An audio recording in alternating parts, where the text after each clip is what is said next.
This resource is the third in a three-part series on solving triangles, or finding missing information for a triangle given some combination of side lengths and angle measures for any triangle. Part 1 considers the law of sines. We define the law and provide the situations to which the law best applies. We look at an example of each case. Part 2 considers the ambiguous case, where the provided information allows one solution, two distinct solutions, or no solutions. We consider examples demonstrating each case. Part 3 considers the law of cosines. We define the law and suggest its best use. We look at examples for each case.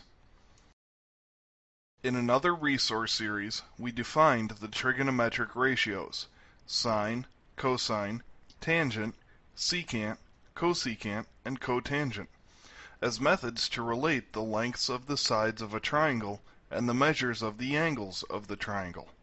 However, those ratios required the triangle be a right triangle.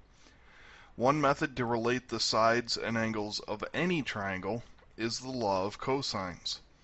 This law works like an extended Pythagorean theorem that works for any side of any triangle.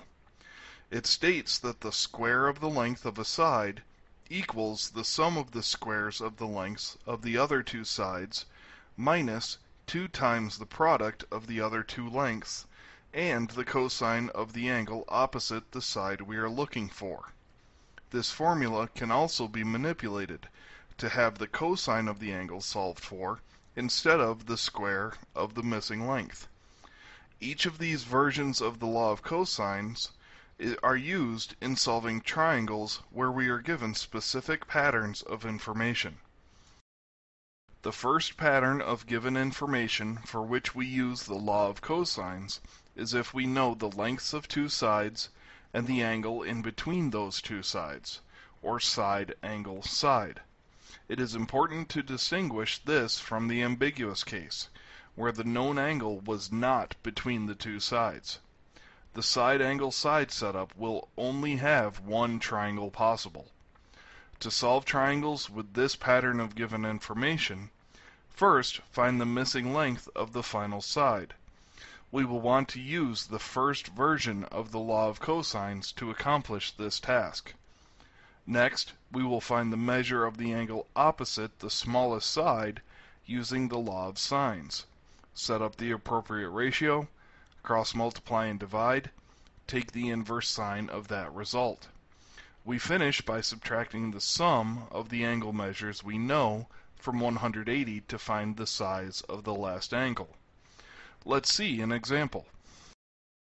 Suppose we know that angle A is 120 degrees, length little b is 8, and length little c is 7. We know the lengths of two sides and the measure of the angle in between them, so we have side angle side.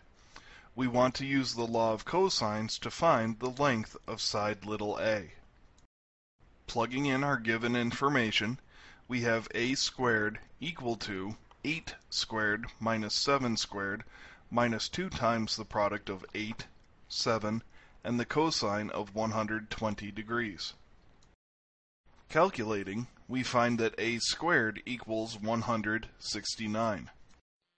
To find length a, we take the square root.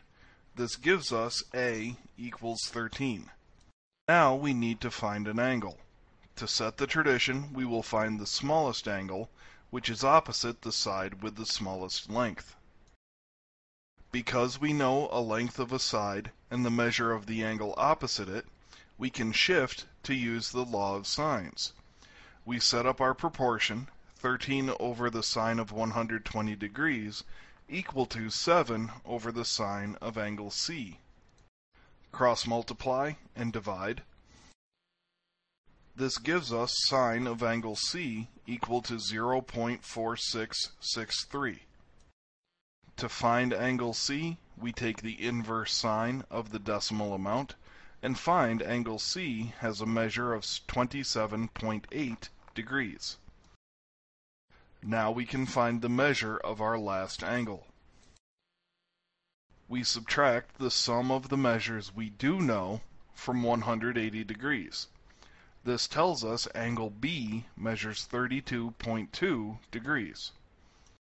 But what happens if all we know are the lengths of the three sides and have no information about the angle measures? First, we want to find the measure of the largest angle. We will use the second version of the law of cosines, which is solve for the cosine of the angle to find this angle measure. Then we use the law of sines to find the measure of the smallest angle. We finish solving the triangle by subtracting the sum of the angle measures we just found from 180 degrees to find the remaining angle measure. Let's see an example. Suppose we know that the lengths A, B, and C are 10, 8, and 5, respectively. We need to find the measures of the angles to solve this triangle. First, we will find the measure of angle A, which is opposite the longest side. To do so, we use the second version of the law of cosines.